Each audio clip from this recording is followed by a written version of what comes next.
Tes 1, tes 2, tes 3. Hai guys, selamat datang di episode ke-16 Posesif, podcast seputar psikologi fun.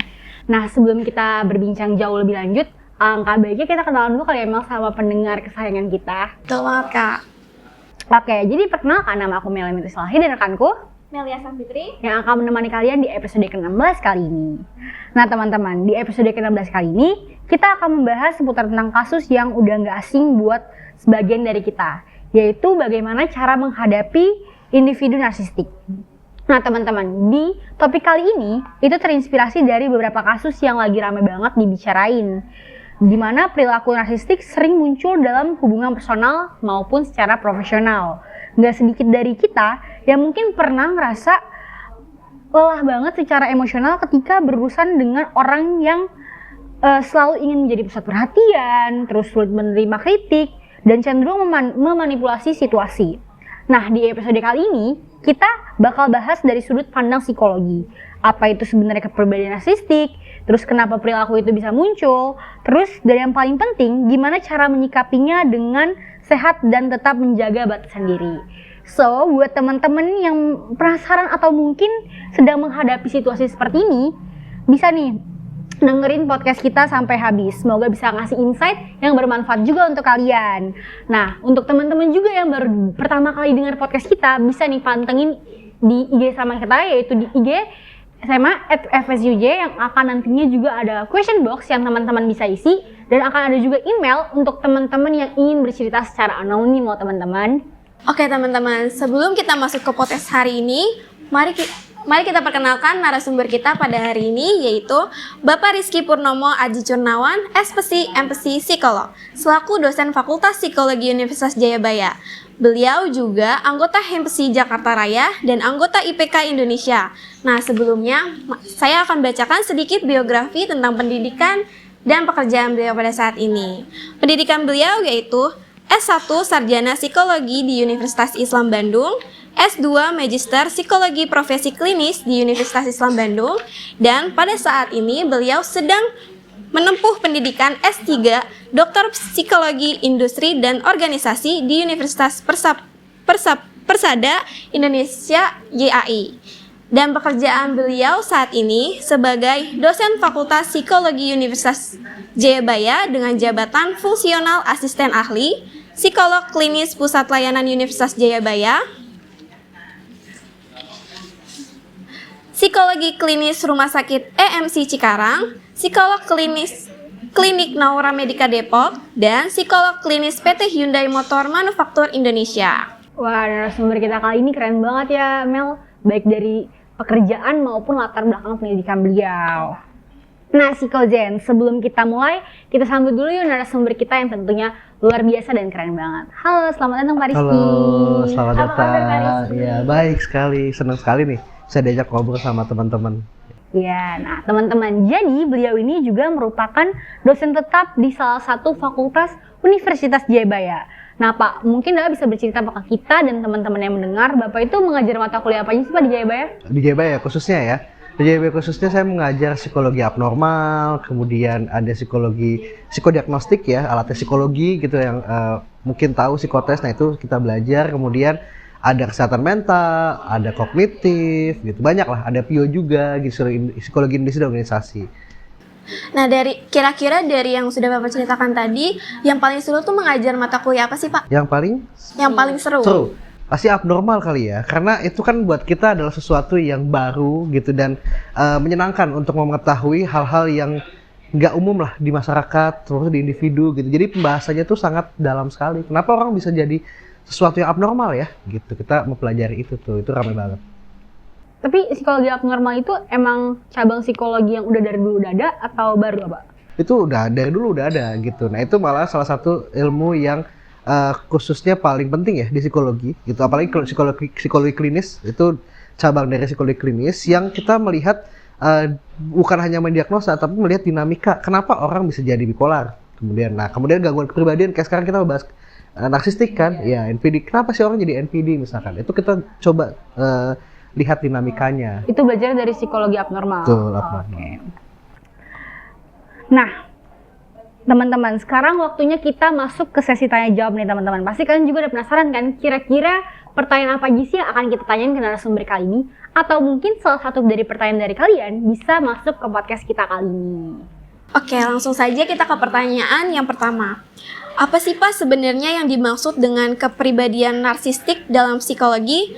Apa ada perbedaan dengan seseorang yang memiliki kepercayaan diri? Oke, menarik pertanyaannya. Tapi sebelum kita masuk ke sana, saya mau tanya dulu nih sama teman-teman. Kepribadian itu apa sih? Coba, kepribadian itu apa? Kepribadian tuh kayak kan di manusia itu ada sikap Pak. Tapi kalau kepribadian itu cenderung kayak lebih dari sikap. Jadi kayak kalau sikap itu sesuatu yang kalau misalnya kita mau ngelakuin sesuatu itu namanya sikap, tapi kalau kepribadian itu udah menjadi kecenderungan atau habit seorang itu. Jadi terus-terusan diulang kan, konsisten diulang, mau pikirannya, mau emosinya, mau perilakunya. Jadi sesuatu yang cenderung konsisten, yang berulang pada diri manusia. Ya itu membuat apa? Membuat jadi manusia lebih unik dari satu sama lain. Nah, kesana kepribadian itu ada banyak. Ada kepribadian. Kalau kita lihat yang awamnya ya, ekstrovert, introvert. Tapi kalau sekarang ada, kalau di ilmiahnya ada dependent, narsistik gitu kan, kemudian ada obsesif kompulsif, ada antisosial yang kita tahu gitu. Nah itu juga banyak. Nah sebenarnya kalau narsistik itu salah satu pola kepribadian yang juga belum tentu gangguan ya, tapi ada yang pola nih, pola kepribadian yang memang cenderungnya ke arah gangguan, tapi bisa aja ada tipe normalnya. Contohnya adalah kepercayaan diri atau self confidence gitu. Nah bedanya kalau narsistik itu pastinya dia punya banyak negatifnya ya gitu. Kalau kita bandingin orang yang confidence, dia tetap punya kepercayaan diri, tapi dia masih tetap bisa menghargai orang lain, gitu. Nah, narsistik dia nggak empati, dia udah percaya diri, dominan, tapi emang tujuannya untuk kita bilang merendahkan orang lain, gitu. Nah, terus juga tujuannya biasanya untuk menyakiti orang lain, kemudian memang tidak ada peduli dengan lingkungan, gitu, lebih ke situ. Jadi narsistik itu dia haus akan pujian gitu. Kemudian kalau orang percaya diri kan dia nggak haus akan pujian kan. Dia lebih ke validasi dirinya, memang dia percaya diri aja gitu. Nah kalau narsistik dia memang butuh pujian nih. Bahkan apapun cara untuk mendapatkan pujian tersebut. Oke, jadi kalau bedanya kepribadian narsistik sama orang yang percaya diri, narsistik tuh lebih kayak ke banyak sisi negatifnya ya Pak ya? Gitu. Jadi sudah merugikan orang lain lah gitu, karena nggak empatinya tadi kan. Jadi awal itu nggak empati, haus pujian gitu. Nah kemudian biasanya sudah tidak punya kecenderungan untuk berperilaku negatif lah gitu, kayak manipulasi ya, menipu segala macam gitu. Nah teman-teman, tadi kan kita udah dengar nih penjelasan yang sebenarnya yang dimaksud dengan kepribadian narsistik. Sekarang kita lanjut ke pertanyaan selanjutnya nih Pak. Menurut Bapak, kenapa sih individu narsistik itu cenderung haus akan pujian, terus juga butuh validasi dari orang lain? Oke, itu juga menarik. Kenapa ya kok kita lihat ada orang yang sangat butuh pujian kayak gitu? Padahal sebenarnya kalau kita lihat di dalam dirinya ada rasa insekuritas yang tinggi, gitu. Nggak aman, nggak nyaman, nggak merasa. Sebenarnya dia tahu bahwa dia tidak sebaik itu. Makanya dia butuh validasi dari orang lain. Kalau orang percaya diri kan dia sudah validasi dirinya, sehingga dia mau terbuka, emang berkembang. Nah orang narsistik karena dia butuh validasi dari orang lain sehingga dia memanipulasi orang. Contohnya kalau di pasangan ya, manipulasi pasangannya tuh untuk bisa nurut dia, kemudian ngikutin apapun yang dia mau. Kemudian pasangannya harus selalu salah, dia selalu benar gitu. Karena kan validasi buat dia. Nah kalau di tempat kerja apa? Di tempat kerja biasa atasan tuh yang biasanya nyuruh atau menyalahkan terus kerjaan bawahannya salah terus nih gitu. Biar kenapa? Biar dia merasa hebat gitu. Tapi orang yang normal, yang percaya diri, yang sehat, ya dia mau terbuka, mau tahu kalau kadang dia juga salah gitu dan mau perbaikan bareng-bareng gitu. Berarti individu yang punya kecenderungan haus pujian dan validasi itu faktornya itu karena dia tidak percaya diri ya? Iya, jadi dalam dirinya itu ada sesuatu bukan nggak percaya diri, tapi kepercayaan dirinya itu muncul karena rasa insecure dia sebenarnya. Gitu. Oke, jadi alasan individu narsistik itu cenderung akan pujian dan validasi itu seperti itu ya Pak? Adanya kebutuhan yang besar untuk diterima dan dikagumi oleh semua orang gitu ya Pak? Oke, saya jadi penasaran nih Pak, sebetulnya karakter seperti ini tuh asalnya dari mana ya? Penyebab seseorang bisa seperti memiliki gangguan narsistik itu apa karena dari pola asuh, faktor biologis, atau bisa aja dari keduanya ya Pak? Oke. Ya, bagus sekali pertanyaannya karena memang kalau kita bilang kepribadian ya itu faktornya banyak sekali ya teman-teman. Jadi genetik juga gitu. Kemudian tadi pola asuh atau lingkungan ya gitu. Kemudian apa kesehatan gitu, perubahan fisik gitu. Ketika kita sakit nih, kalau kita ngerasain sakit, demam segala macam pasti ada yang berubah nih dari apa mood kita. Mood kita gampang lebih sensitif kan gitu. Nah, hal-hal tersebut kalau genetik ada pastinya kecenderungan dari bawaan ya dari orang tua kita yang mungkin kita lebih sensitif gitu sama ya mungkin orang tua kita yang ambisius, kita jadi lebih sensitif sama ambisi-ambisi gitu.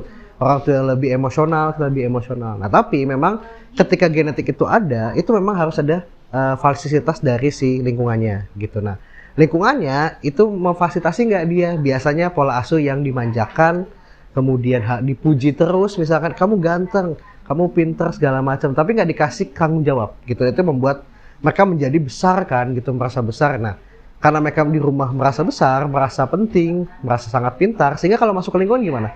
Mereka cari validasi itu kan, gitu. Nah itu jadi nggak sehat. Makanya pola asuh pola asuh harus balance gitu antara dia tetap dikasih reason kenapa dia dipuji, tetap jangan juga dipuji yang terlalu berlebihan gitu. Tapi juga harus dia realistis gitu. Berarti emang dari faktor internal maupun eksternal itu ada ya Pak yang bisa ngebentuk pribadi narsistik itu. Wah ternyata cukup kompleks ya teman-teman. Tadi kayak ada beberapa juga yang Pak Rizky bilang kayak ada faktor dari internal maupun eksternal misalnya kayak kesehatan atau pola asuh dan lingkungan dan lain-lain. Tapi saya juga pernah dengar nih Pak istilah kata narsisme yang sehat. Nah menurut Bapak gimana sih Pak cara ngebedain antara narsisme sehat atau healthy narcissism dengan gangguan kepribadian narsistik atau NPD? Oke, sebenarnya itu kalimat yang menarik ya, apa narsisme sehat sebenarnya. Terms narsisme itu udah merujuk ke arah abnormal sebenarnya. Jadi kalau kita bilang harusnya kita bilangnya self confidence gitu, bukan narsisme sehat. Kenapa? Karena kalau narsisme sebenarnya kalau kita main di psikologi, kita belajar psikologi tahu ada spektrum dari 0 sampai 10 gitu. Nah 10 itu gangguan, 0 itu sehat. Manusia nggak mungkin di 0 atau 1 terus, pasti 2, 3, 4, 0, 1. Kenapa? Karena stresor di dunia itu banyak, di hidup kita ya banyak ya. Hari ini mungkin kita sehatnya di 2, mungkin besok itu karena stressfulnya banyak nih kuliah, organisasi segala macam di 3, di 4 gitu. Tapi kita turun lagi. Kenapa? Karena kita bisa manajemen stresnya. Nah, kalau narsisme yang kita bilang narsisme sehat sebenarnya lebih tepatnya di self confidence gitu.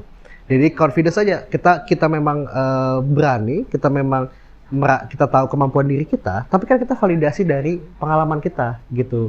Kemudian memang kita merasa oh ya kalau saya memang baik di bagian sini, kita tahu juga kekurangan kita di mana gitu. Nah, itu membuat kita menjadi percaya diri yang sehat gitu. Jadi tetap mau ngedengerin orang, karena orang narsistik ya, itu dia percaya diri tapi ketika dia dikritik, dia bakal defensif gitu. Nah, ketika defensif, kita bakal berkembang nggak? Enggak. Nah, itu yang jadi masalah orang narsistik. Makanya kenapa jadi gangguan? Karena sebenarnya pertama pastinya menyakiti orang lain, tapi kedua juga sebenarnya secara perkembangan development kepribadian jadi nggak sehat gitu. Nah, itu jadinya kenapa kalau bilang narsisme sehat itu berarti ya self confidence gitu. Oke, jadi itu ya teman-teman perbedaan antara narcissistic confidence, Self confidence. iya, ya. Oke, lanjut aja kita ke pertanyaan selanjutnya ya Pak ya. Kan di zaman sekarang ini media sosial itu sangat mempengaruhi kita nih untuk memandang diri kita sendiri. Menurut Bapak sendiri, seberapa besar ya Pak lingkungan sosial dan budaya di media sosial itu berperan dalam membentuk kepribadian narsistik seseorang? Oke, menarik, bagus sekali media sosial ya khususnya. Karena sekarang kita pastinya bisa membentuk jati diri yang beda di dunia di sosial gitu ya, di media sosial, di dunia maya lah kita bilangnya gitu ya. Nah ini juga bisa menumbuhkan narsistik yang lebih spesifik sebenarnya. Jadi kalau kita lihat ada orang-orang yang dia postingnya misalkan itu kesombongan gitu ya, dominasi segala macam. Tapi kan itu juga mempengaruhi ke realistisnya kan, dimana dia menjadi punya hayalan tingkat tinggi nih mengenai ke pencapaiannya, padahal nggak segitunya. Misalkan dia, nah ini yang jadinya kalau di teori kita bilang ada teori namanya real self, ideal self, gimana real self-nya atau kenyataan kita sama ideal yang kita mau itu gapnya jauh sekali gitu. Nah membuat jadinya apa? Jadi delusional, itu misalkan jadi tidak realistis gitu. Nah, itu jadi masalah. Nah, tapi hati-hati kalau kita bilang narsistik ya, teman-teman. kita harus ya judgmental kita boleh misalkan dia terlihat narsis misalkan. Tapi kalau ini bilang narsistik atau gangguan narsistik harus dari profesional yang diagnosanya, karena di situ ada hampir 9 gejala yang bisa dijelasin ya, kayak tidak empati, adanya kesombongan, grandios atau kebesaran ya, highlight atas kebesaran dia, kemudian dominasi segala macam. Itu ada 9 dan gejala itu harus ada 5 dari 9 tersebut yang terpenuhi sehingga seorang bisa disebut gangguan narsistik gitu. Makanya nggak segampang itu ya. Jadi kalau memang melihat orang judgement, kita lihat aja, oh ini orang confidence, tapi memang misalkan non confidence terlalu berlebihan nih, misalkan kayak gitu. Tapi berarti sosial media itu punya pengaruh yang besar gak Pak untuk seseorang bisa jadi narsistik gitu? Betul, bisa sekali gitu. Jadi apalagi saat kecil misalkan kita sudah dibayang-bayangi dengan kemewahan gitu ya. Kemudian atau memang dia merasa bahwa hidup dia itu mewah misalkan, atau besar, atau dia selalu dipuji nih, apalagi di dokumentasi sama orang tuanya soal achievement dia gitu, itu juga bisa kan. Nah, hal-hal yang dia upload di sosial media juga bisa kita lihat sebenarnya sebagai apa gitu. Cuman memang sosial media kan beda ya gitu, kita harus compare sama realitas seperti apa. Mungkin memang dia lagi branding, bisa gitu, atau dia lagi lagi mencapai sesuatu, itu lagi senang-senangnya juga bisa gitu. Oke. Pak, berarti teman-teman, media sosial itu juga bisa untuk mempengaruhi atau bisa menjadi sarana untuk seseorang menjadi narsistik nih teman-teman. Nah, bicara soal narsistik, Pak, saya juga jadi penasaran nih Pak, apa sih ada nggak sih Pak perbedaan pola perilaku antara narsistik laki-laki dan perempuan? Terus gimana perbedaan tersebut mempengaruhi dinamika relasi seorang narsistik tersebut? Oke, bagus sekali pertanyaan, menarik sekali, karena memang kalau kita lihat banyak kan narsistik di mana? Laki-laki atau perempuan? Laki-laki ya, karena dominasi, natural tuh dia dominan gitu kan. Dia di kehidupan dia menjadi pemimpin, kepala keluarga, karena memang dominasi ya. Tapi memang perbedaannya adalah biasa kalau laki-laki dia lebih keluar si narsistik, jadi mungkin agresif, verbal atau non-verbal, physically gitu ya. Kemudian ada lagi mungkin dia manipulasinya juga lebih kuat. Manipulasi maksudnya dia controlling ya, untuk manipulasi untuk mengkontrol seseorang atau situasi lebih kuat dibandingkan dengan perempuan. Nah, perempuan biasanya di mana? Playing victim gitu. Kemudian playing victim berarti kan dia merasa sebagai korban ya gitu. Nah, kemudian apalagi biasanya butuh pengakuan dengan cara misalkan membuat dramatis gitu. Nah, itu hal-hal kayak gitu. Tapi memang kelihatannya memang kalau laki-laki memang lebih kelihatan narsistiknya gitu. Karena nanti kalau kita bicara kepribadian banyak nih, nggak cuma satu kepribadian yang utama, tapi ada banyak cabangnya gitu. Satu kepribadian pun ada gabungannya, ada modifikasinya segala macam. Jadi itu membuat jadinya unik manusia gitu. Jadi bukan terkotak-kotak sekali ya, tapi ada banyak campurannya di situ. Gitu. Oke. Wah, menarik banget ya teman-teman. Jadi gender juga bisa memengaruhi seseorang bisa memiliki sifat narsistik dalam pola perilaku. Oke, kalau gitu bagaimana sih Pak individu dapat menetapkan batasan yang sehat saat berinteraksi dengan orang yang memiliki sifat narsistik? Kayak individunya ya, kitanya ya yang ketemu sama orang narsis nih ya. Ada banyak sebenarnya cara, termasuk kalau kita lihat misalkan di area area pasangan misalkan. Kita punya pasangan yang narsistik misalkan. Nah, berarti kita harus tahu bahwa nggak semua yang kita lakukan itu salah kita. Kita harus paham dulu itu, bahwa kadang orang-orang jadi korban dalam tanda kutip narsistik karena dia secara self esteem atau harga diri itu kurang. Sehingga apa yang diomongin sama si narsistiknya jadi terasa betul gitu. Nah, pertama itu defense-nya adalah buat harga diri kalian lebih tinggi dulu dan pahami kalau misalkan ya nggak semua yang kalian lakuin tuh salah kalian gitu ya. Bisa aja memang situasinya membuat kalian menjadi salah atau bertindak seperti itu gitu. Itu untuk di pasangan. Kemudian ya pahamilah kenyataannya ya, realistisnya. Misalkan itu untuk menghindari playing victim, kemudian apalagi blaming gitu, bukan blaming, bahasa sekarang tuh ya ada kayak play victim lah ya gitu, jadi menyalahkan gitu ya seseorang gitu. Nah itu caranya adalah ya kita harus tahu faktanya seperti apa gitu, kita komunikasiin, kemudian kita tanya ke second opinion, mungkin ke keluarga kita, mungkin ke teman kita gitu, kalau kita beneran salah nggak atau gimana gitu. Nah satu lagi di kerjaan yang paling banyak terjadi dan seringkali ketika saya kasih materi di banyak perusahaan ya, itu jadi masalah ketika atasan kita narsistik kan, gitu. Nah ini berarti kita pertama harus bersikap profesional, gitu, tetap profesional, tapi tahu batasan, gitu. Tadi yang self esteem tadi tetap bisa dipakai, jadi kita tahu harga diri kita seperti apa, tapi juga jangan terlalu terpengaruh dari omongan-omongan orang lain, gitu. Jadi kita harus tetap perbaiki pekerjaannya, tapi kita tahu, oh kita udah sampai di mana. Gitu. Kalau memang kita salah kita perbaiki, tapi kalau kita salah terus udah perbaikan, nah berarti kan bukan salah kita kan. Ekspektasi orang itu yang naik turun aja, gitu misalkan. Jadi banyak cara lah sebenarnya. Yang penting stay realistis aja. Gitu. Berarti, tapi Pak kalau misalnya kayak netepin batasan itu berarti nggak harus jaga jarak ya, tapi berarti kayak tadi misalnya self esteem dan lain-lain. Ya jaga jarak yang dimaksud adalah kalau misalkan kita di pasangan, kita juga harus, apalagi kalau misalkan banyak terjadi kekerasan dalam pacaran, bukan rumah tangga dulu nih, pacaran dulu. Itu berarti kita kan sebenarnya harusnya sudah pergi dari situasi seperti itu kan, karena kepercayaan diri kita kurang, harga diri kita kurang, sehingga kita depend tuh, bergantung sama orang tersebut. Nah, kenapa harga diri harus naik? Biar kita bisa ambil keputusan, gitu. Sama seperti di pekerjaan, kita masih stay di sana waktu itu atau enggak, kemudian memang sudah setoksik itu atau enggak, atau memang kita harus sudah pergi dari situ, gitu. Ya itu kan nanti ada banyak pilihan ya, kalian bisa ngomong ke HR, kalian bisa ngomong misalkan ke psikolog perusahaannya ada, gitu. Nanti kasih solusi tuh mereka seperti apa. Oke. Wah, berarti menetapkan batasan itu penting ya teman-teman, walaupun kadang tuh kita ngerasa susah bedain, kayak misalnya tadi Pak Rizky bilang, kalau misalnya kadang tuh karena kita dimanipulasi sama seseorang narsistik ini, kita jadi ngerasa kayaknya yang dia bilang benar deh. Jadi kita tuh dari sekarang bisa nih, karena kita udah dengar edukasi dari narasumber kita jadi bisa tahu kan sekarang kalau misalnya tuh menetapkan batasan atau kayak menilai seseorang itu juga perlu untuk penghargaan diri kita. Nah, terus selanjutnya Pak, ke pertanyaan selanjutnya. Menurut Bapak sendiri, apakah menghadapi individu narsistik dalam konteks profesional, misalnya tadi seperti rekan kerja atau atasan, itu membutuhkan pendekatan yang berbeda dibanding dalam hubungan pribadi, misalnya seperti anggota keluarga atau pasangan? Iya, seperti tadi yang saya bilang, sebenarnya perbedaannya adalah karena kita di lingkungan profesional ya, gitu. Kalau di pasangan mungkin kita bisa kapan saja pergi, misalkan gitu. Kalau di profesional kan kita harus ada waktu ya. Mau kita resign pun kita butuh waktu untuk tetap sama dia gitu. Nah ini yang jadinya membedakan adalah tadi self esteem kita tetap sama, kemudian tahu batasan tetap sama, tapi yang bedanya profesionalnya gitu.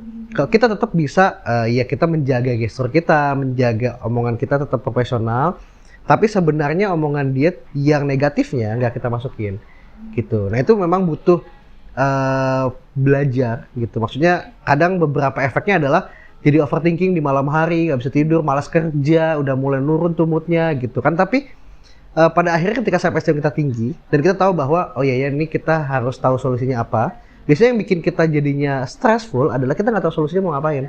Kita bayangnya kita ada seumur hidup dengan dia gitu.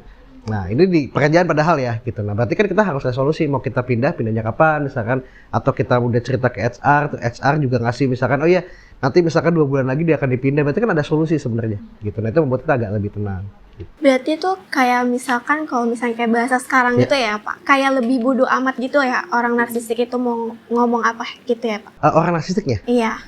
Orang narsistiknya lebih kalau dia memang lebih dominan dalam manipulasi sih gitu. Bodoh amatnya karena dia ingin mempertahankan tadi insekuritas dia kan, ego dia gitu. Kebayang kalau misalkan dia harus dominan tapi dia dengerin orang lain, pastinya egonya juga kan kena ya gitu. Maka kenapa yang nggak sehat itu, yang nggak sehat narsis tuh dia karena dia terlalu mencintainya dirinya sendiri sebenarnya gitu. Itu kan terms atau sejarah dari kalimat narsistik kan, karena ada kalau nggak salah ada raja yang sangat mencintai dirinya, jadi bayangan dirinya di suatu genangan atau di suatu cermin, dia sangat mencintai dirinya, bayangannya, sehingga dia menjadi merasa sangat besar, sangat penting gitu. Saya kayak gitu, jadinya dia sangat nggak mau dengerin orang lain lah gitu, dia paling benar gitu. Oke, jadi interaksi profesional kadang juga punya batasan tertentu yang bikin kita tidak bisa sepenuhnya jujur dan terbuka. Oke, langsung aja ke pertanyaan selanjutnya. Kira-kira ada nggak sih Pak dampak dari interaksi jangka panjang dengan individu narsistik, dan gimana sih Pak cara menjaga kesehatan mental dalam situasi tersebut? Oke, pastinya ada ya, pastinya ada dan itu terjadi banyak kok.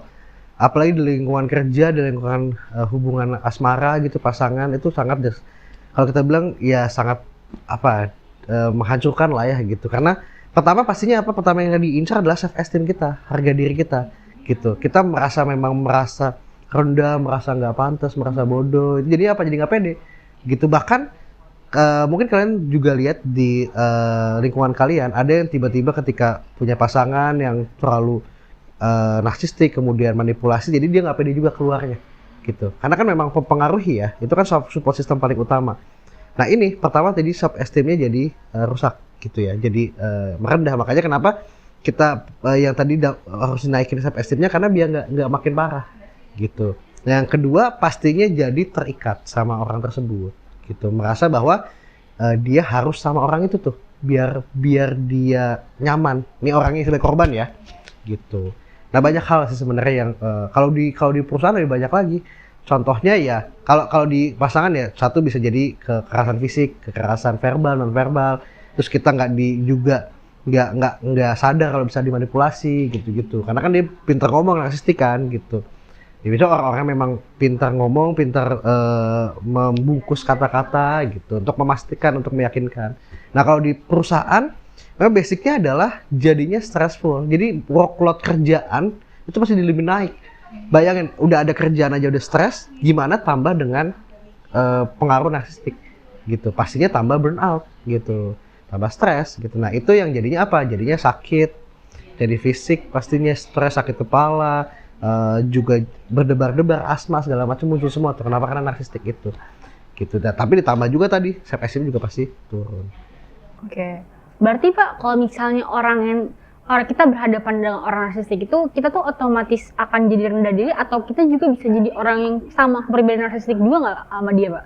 Jadi sama gitu. Maksudnya di gimana? Jadi kayak misalnya saya ketemu sama orang yang narsistik. Nah, terus tuh kan kalau dari penjelasan Bapak tadi, kayak Bapak menjelasin kalau misalnya kita biasanya kecenderungannya orang yang bertemu dengan orang berkepribadian narsistik itu tuh dia jadi self esteemnya rendah dan rendah diri lah.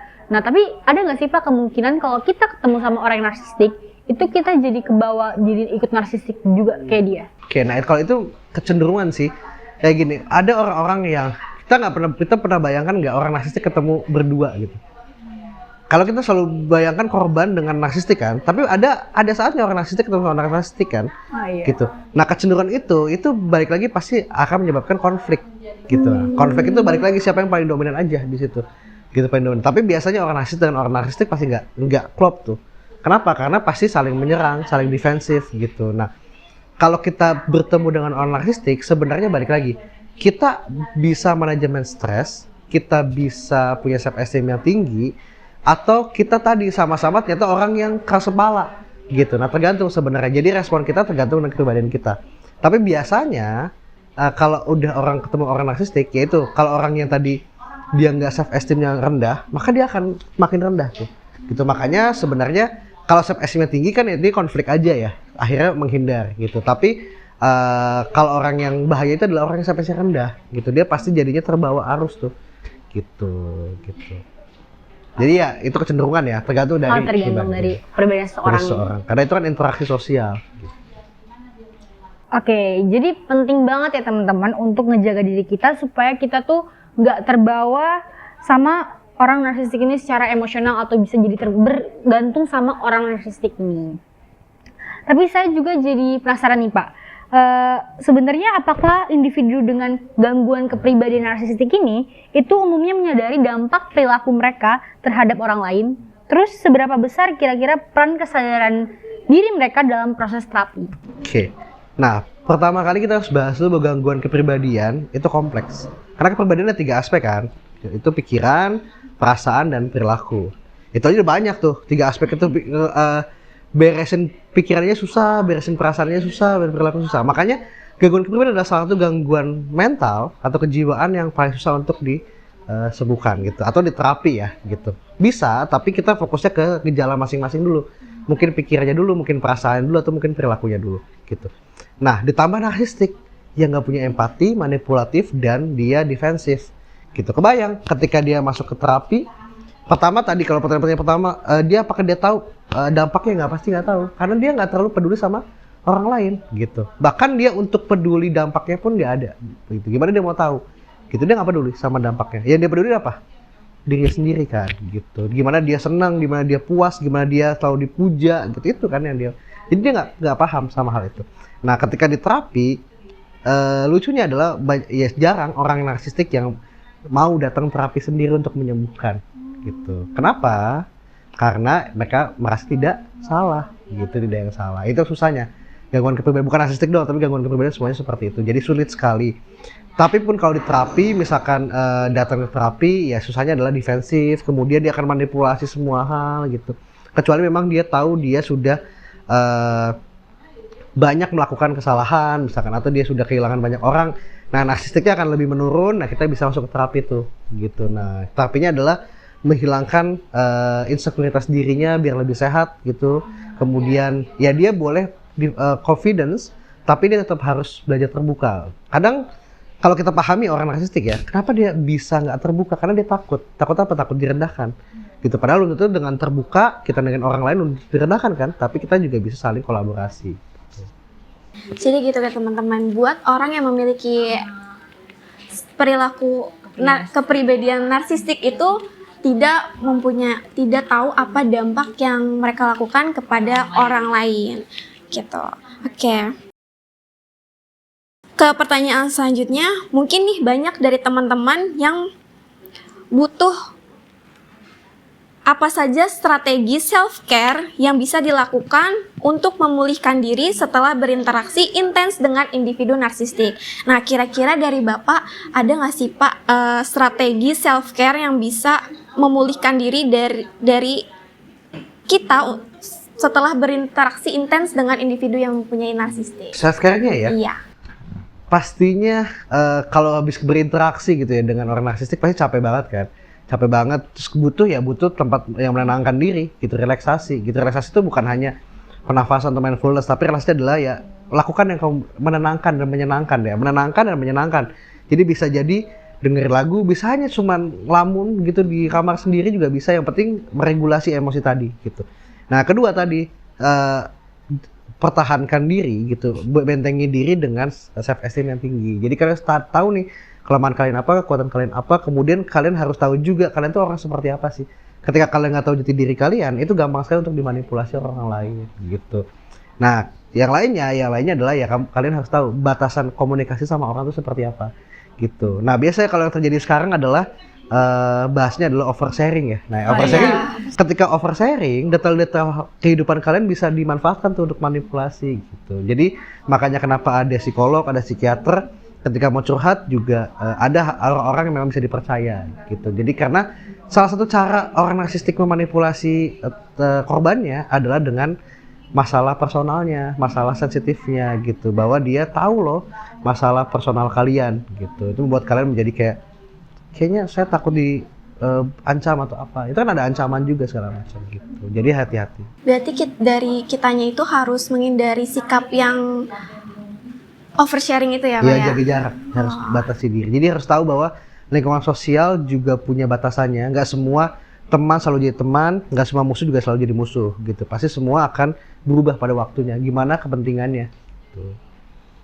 Oke, jadi itu tips teman-teman dari narasumber kita. Gimana cara kita self-care ketika kita udah bertemu atau berhubungan dengan orang yang narsistik itu. Jadi misalnya kita harus regulasi emosi dulu. Pasti kan kita capek banget kan kalau misalnya ketemu sama atau berhadapan dengan orang yang narsistik. Nah, begitu. Terus kita lanjut ke pertanyaan terakhir nih teman-teman. Oke Pak, jadi apa sih Pak yang sebaiknya menjadi harapan realistis bagi seorang yang berhubungan jangka panjang dengan individu narsistik? Terus gimana sih psikolog bisa membantu membangun ketahanan mental dalam situasi tersebut? Oke, bagaimana kalau kita punya pasangan yang seumur hidup gitu ya? Nah, memang pada akhirnya kesulitannya adalah pastinya ada hal-hal yang terpengaruh ya, gitu. Energi kita habis, emosi kita juga pasti jadinya habis juga, gitu ya, fluktuasi gitu. Jadi sebenarnya caranya adalah tadi bangun ketahanan diri kita terhadap realistis aja gitu. Misalkan kita orang seperti apa, kemudian dia orang seperti apa, sehingga ketika kita ada situasi kondisi yang dia menyalahkan kita, kita bisa defense gitu. Maksudnya defense itu bukan defensif kita nggak mesalahin ya, tapi kita bisa bahwa kayaknya nggak segitunya deh salah saya gitu. Kadang gini, yang dibuat narsistik adalah kesalahan kecil jadi besar gitu. Kesalahan besar lebih parah lagi gitu kan.